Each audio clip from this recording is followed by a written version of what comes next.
Countdown for blast off. X minus 5, 4, 3, 2, X minus 1, fire.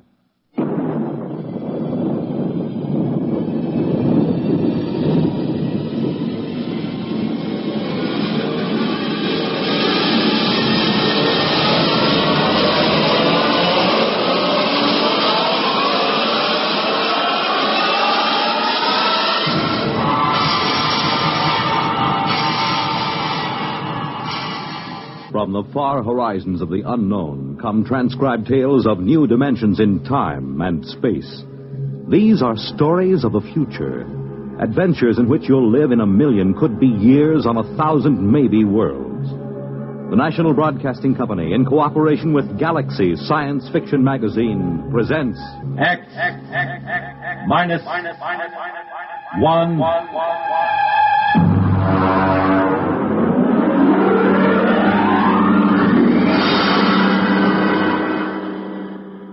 Tonight's story, A Gun for Dinosaur, by Sprague de Camp.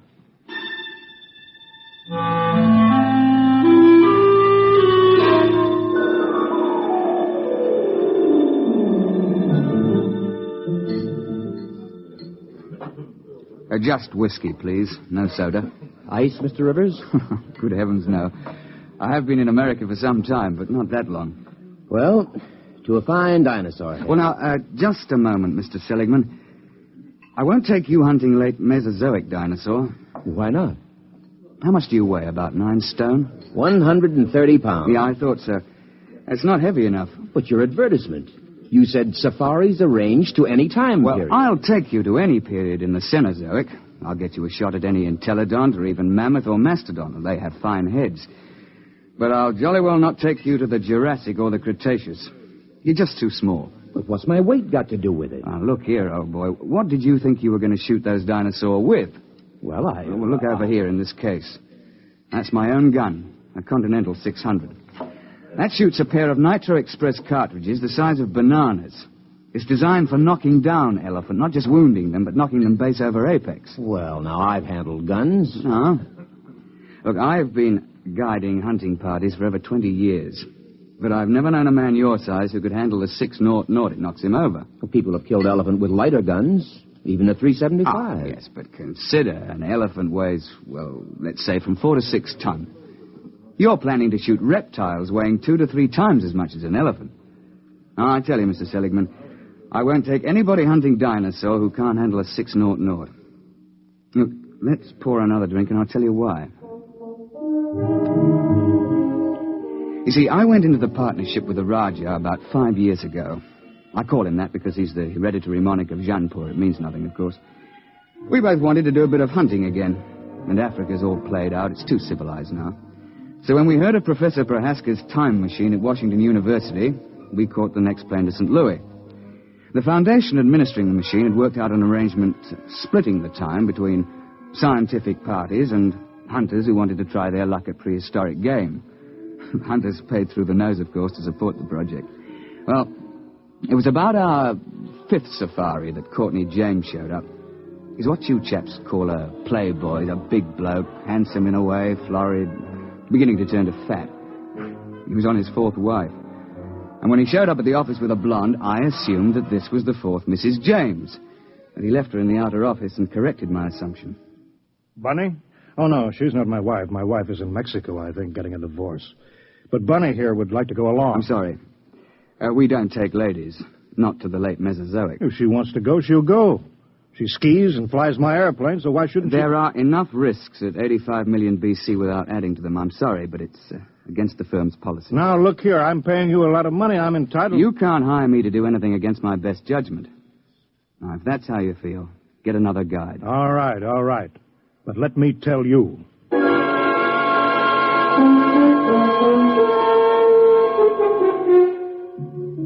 Oh, it ended with my telling him to get out of the office or I'd throw him out. And I was thinking sadly of all that lovely money that James would have paid me. When in came another side, an August Holsinger, a slim, bald chap with glasses.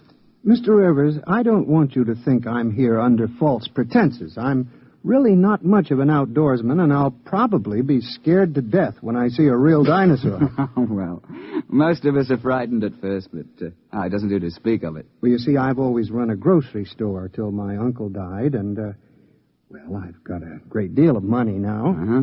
And I'm building a new house. I'm engaged, getting married, and, well, I'm determined to hang a dinosaur head over my fireplace or die in the attempt.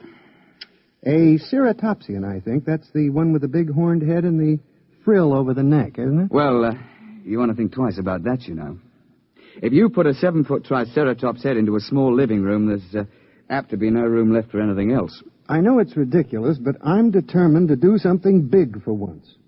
Since there's no more real big game hunting, I'm going to shoot a dinosaur and hang his head over my mantel. I'll never be happy otherwise.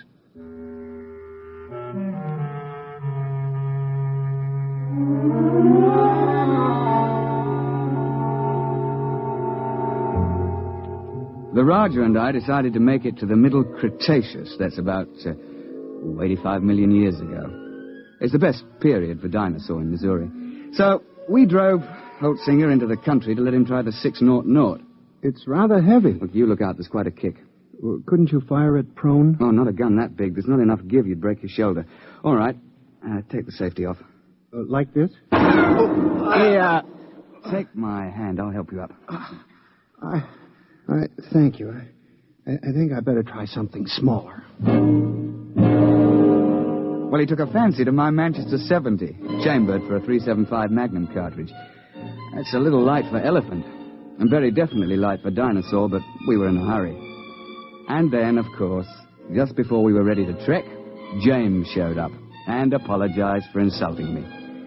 He'd had a run-in with the girl, and he wanted to go along. And so we were off on safari. You all ready, gentlemen? Why, yes, I suppose so. Mr. Holtzinger, you've met my partner, the Roger of Janpur. How do you do, sir? How do you do? Well, shall we get cracking? After you, Mr. Holtzinger. Mr. James. Thank you. Let's get going. All set. We'll slam the hatch, and off we go. What happens? Nothing till the force field is built up. There she goes. What happened to the lights? Well, there's no current while we're in transition. I don't feel well. There's usually a touch of vertigo. I shouldn't worry about it. Look, where do you shoot for? I mean, with dinosaur. What is the best shot? Well, you don't try for his brain, They don't have any. Well, to be exact, they have a little bump about the size of a tennis ball on the top of their spines. And you're not likely to hit it when it's embedded in a 6-foot skull. Try for the heart. They have big hearts, over 100 pounds. An exploding shell in the heart will slow them down, at least. Oh, I see. Why do we have to go so far for game? Why couldn't we just go back 50 years and shoot lions in Africa? Well, the machine won't work more recently than 100,000 years ago. Why? Well, look, I'm no four-dimensional expert on the subject, but it has something to do with what they call time paradox. If people could go back to recent times, they might do something to affect history or kill their own grandfather, And there's also some kind of taboo about sending people back to the same time again. Paradoxes. Mustn't have them. What would happen? I'm not sure, but the university isn't taking chances. They've got about a billion years to cover. They won't run out of eras. Hello? Here we go. Oh, cheers, eh? Well, that's done it. April 24th, 85 million years B.C.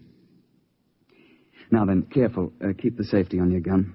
And don't shoot unless I give the word. Why? Why should we have to wait for you? Because I'm responsible for everything you do. Especially if something goes wrong. I say, Roger, open the door, will you?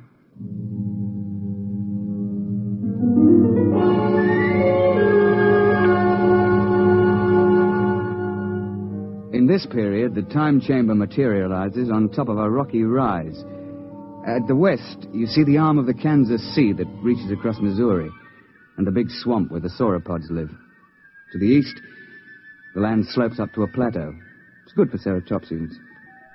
But the finest thing about the Cretaceous is the climate. It's balmy like the South Sea Islands, and not so muggy as the Jurassic.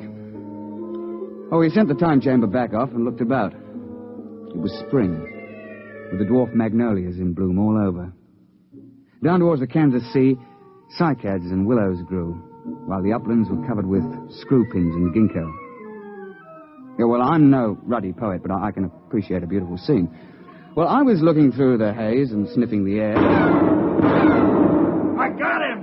What the devil? You see it? There it goes! Confound it, you idiot! I told you not to shoot without word from me. And what happened? An ornithomine wandered out of the copse. Mr. James gave him both barrels. Missed. Now, look here, James. One of the biggest dangers on a safari is trigger-happy sibes who get panicky. You're not to shoot unless you're told. You understand? Who do you think you are to tell me when to shoot my own game? Now, look here.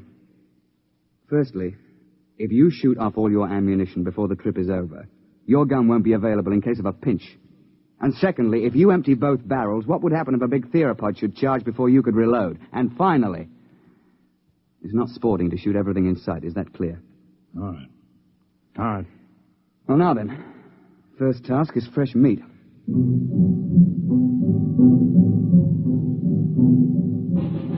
As I told you, Holsinger wanted a ceratopsian head. James insisted on a tyrannosaur. Then everybody would think that he'd shot the most dangerous game. Well, the fact is that tyrannosaur's overrated. But everybody's read about the tyrant lizard, and, well, he does have the biggest head of the theropods. Oh, and he'll snap you up if he gets the chance, no fear. Oh, we started off searching for meat. The Raja and I put the sahibs in front.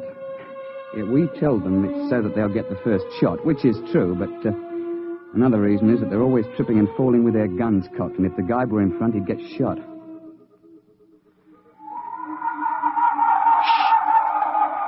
Boneheads. Where? See? Crouching over there. Feeding on those cycads. He's about the size of a man.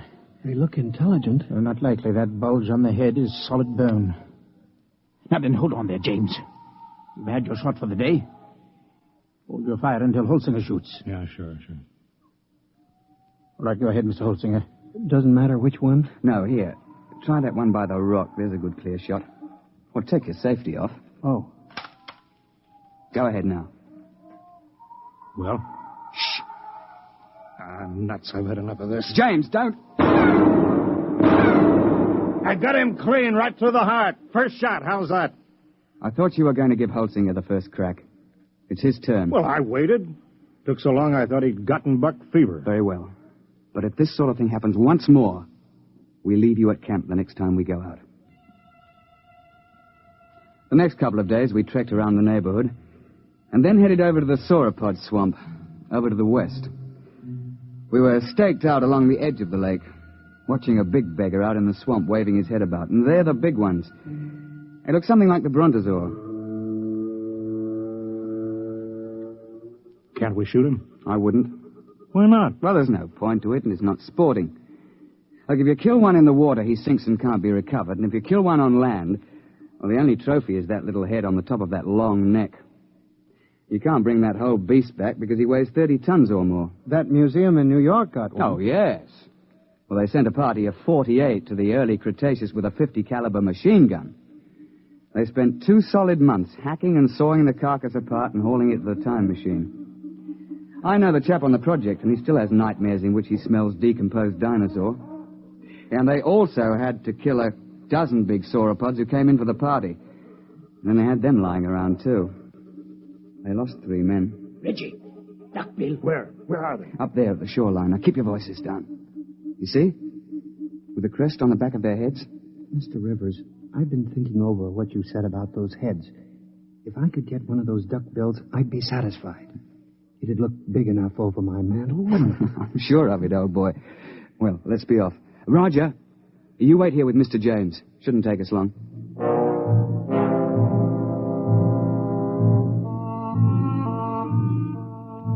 Holt and I crept along the shoreline, narrowing the range to the duckbills. I think I can make the shot from here. I'll be ready in a minute. My shoe is loose. He's getting away. I won't get a shot. I'm afraid Mr. James has fired both barrels again. James, that's the second time you spoiled my shots. I ought Don't be a fool. I couldn't let them wander into camp, stamping everything flat. There was no danger of that. You can see that the water is deep offshore. It's just that our trigger-happy Mr. James can't see any animal without shooting. And if it did get close, all you have to do is to throw a stick of firewood at it. They're perfectly harmless. But how was I to know? I believe I mentioned it. Well, what are we on this miserable trip for, except to shoot things? There are certain rules, you know. You call yourselves hunters. I'm the only one who was hitting anything. Now, just a moment, old man. You're behaving like a confounded skite with more money than brains. I should never have brought you along. Well, that's how you feel. Give me some food and I'll go back to the base by Now, myself. don't be a bigger ass than you can help. That's quite impossible. All right, I'll go alone. I wouldn't want to pollute your air with my presence. Yeah, that's an attractive thought, Reggie, but we can't let him go. He'll get lost or starve. All right, I'll go after him.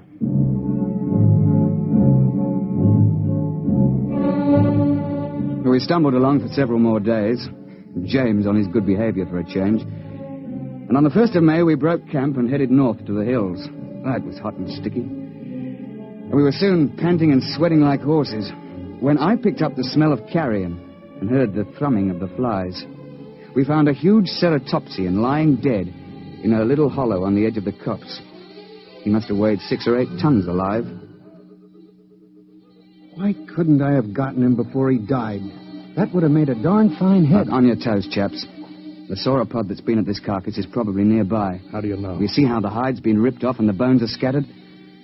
Sauropods will hang around a carcass like this for weeks, gorging and then sleeping their meals off for days at a time. What do we do?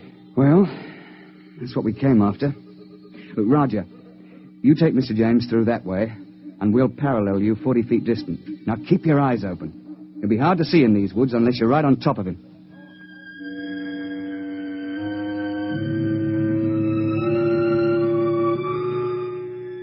We pushed through the edge of the copse, looking for the huge flesh-eater who'd been at the carcass. I could hear James and the Rajah pushing ahead on my right. We were separated by a gully when I heard a noise ahead on our left. What is it? I don't know. Take the safety off your gun. Oh, there it is. It's one of those boneheads. Oh, well, they're not dangerous at any rate. But be careful. That sauropod might still be around here. I've got him! Got him clean! Well, he's done it again. He shot the bonehead. I've got him! Look out! Look out! Tyrannosaur!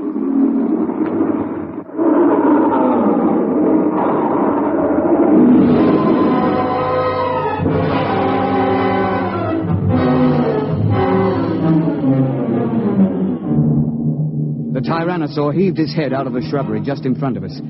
Look, the scientists can insist that Rex is bigger than Trionches, but I'll swear that this Tyrannosaur was bigger than any Rex ever hatched. It must have stood 20 feet high and been 50 feet long. I could see its big, bright eye and 6-inch teeth. He'd been sleeping off his last meal, and James fired off both barrels over his head at the bonehead and woke the Tyrannosaur up. Get back! Get back, you fool! His gun's empty and Roger can't get a shot. Found it. There goes the beast in behind those ferns. Holtzinger! Holtzinger! Come back! Your gun's too light for that beggar! James came bolting back in a panic and blundered into the Rajah, sending both of them sprawling under the ferns. The Tyrannosaur came after them to snap them up. Holtzinger began to blaze away. He got off 3 shots through the beast's body with that little light gun.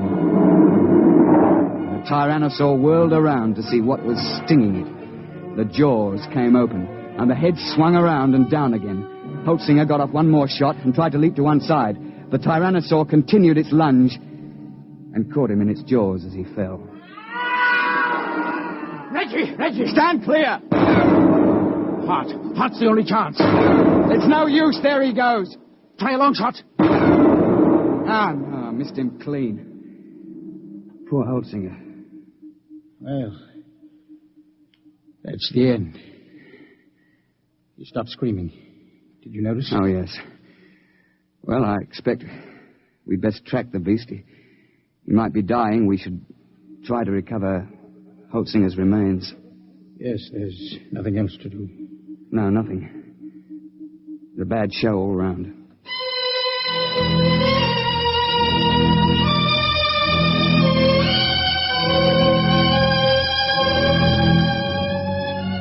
An hour later, we gave up and went back to the glade looking very dismal. Where have you two been? We were occupied. The late Mr. Holtzinger.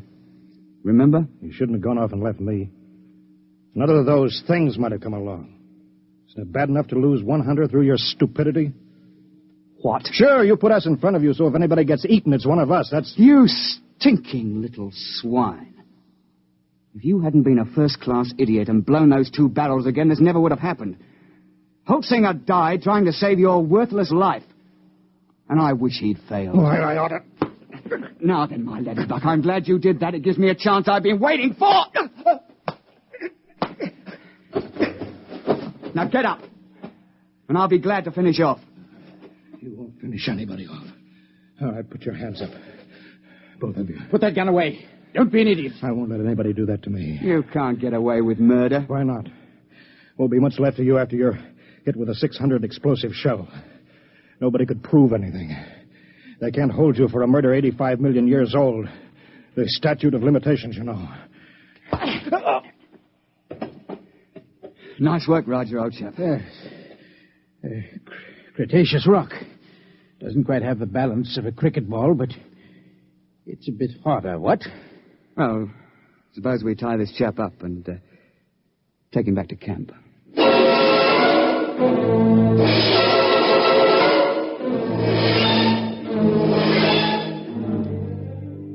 When the time transition chamber finally arrived, we fell over one another getting into it. We dumped James in a corner and threw the switches. You two should have killed me back there. Why? You don't have a particularly good head. You wouldn't look at all well over a mantle. You can laugh, but I'll get you someday. Close quarters, isn't it? Someday I'll find a way. I'll find a way and I'll get off scot-free, too. My dear chap, if there was some way to do it, I'd have you charged with Holtzinger's murder. Look, you'd best let well enough alone. No, I'll kill you. Both of you. Somehow. Cigarette, Roger? Thanks.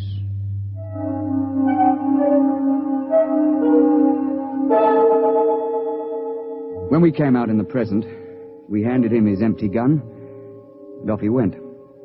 We paid everybody off, found that we were broke.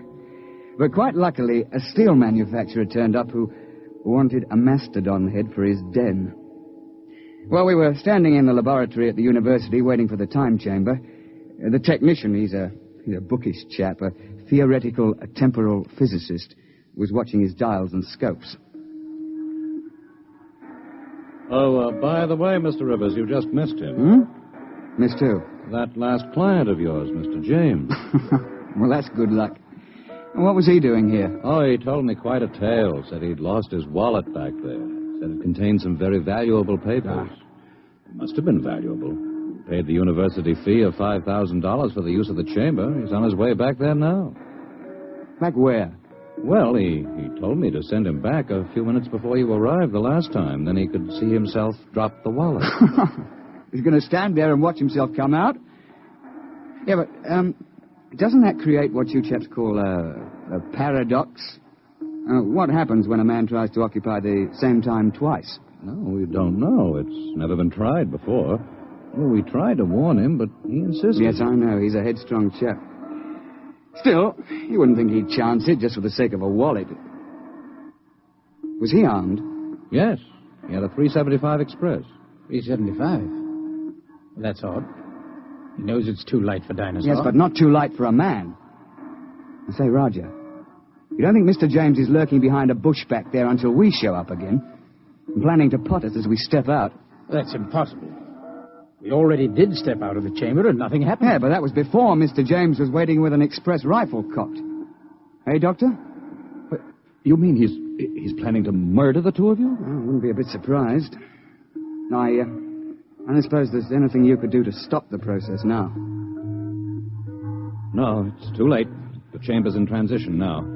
Look, hadn't you better get out of here before he kills you? Well, there's no point in running. If Mr. James's theory is right, we've both been dead for 85 million years. We might as well wait and see what happens. Transition point coming up. Well, it's been quite a world up to this point. Hey, Roger? Yes, quite. Here it goes.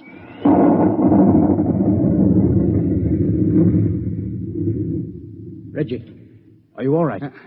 Well, I seem to be. What happened? The time chamber. It's back. We'd better get it open.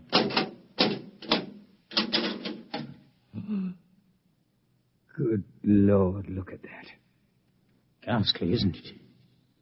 Where did it come from? I'm not sure. But I rather think it came from the Middle Cretaceous era. It wasn't here a moment ago. Ghastly mess.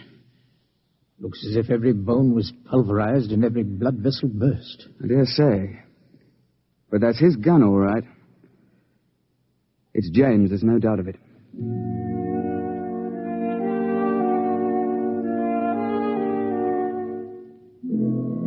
So, that's the story, Mr. Seligman. Of course, I don't understand the mathematics, but the idea's rather easy to grasp.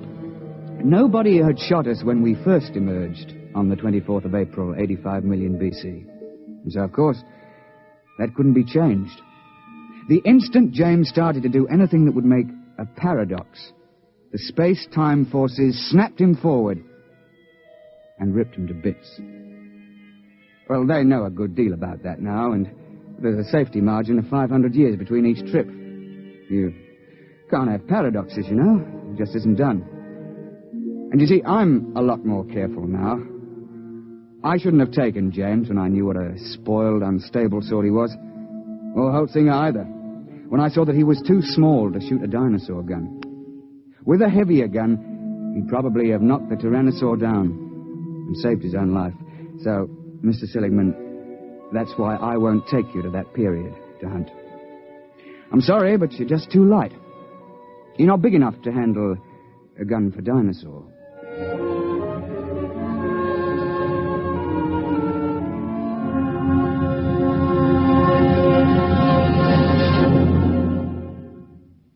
You have just heard X-1, presented by the National Broadcasting Company in cooperation with Galaxy Science Fiction Magazine, which this month features the story of a man who develops a spaceship that travels so fast that its pilots vanish mysteriously into thin air. Read the Vaughn Shelton story, Point of Departure, in Galaxy Magazine, on your newsstand now. Tonight, by transcription, X-1 has brought you A Gun for Dinosaur, a story from the pages of Galaxy, written by Sprague de Camp, patent consultant and one of our leading authors of science fiction. It was adapted for radio by Ernest Kenoy. Featured in the cast were Alastair Duncan, Wendell Holmes, John Gibson, Donald Buca, Warren Parker, and Alan Hewitt. Your announcer, Fred Collins. X-1 was directed by Daniel Sutter and is an NBC Radio Network production.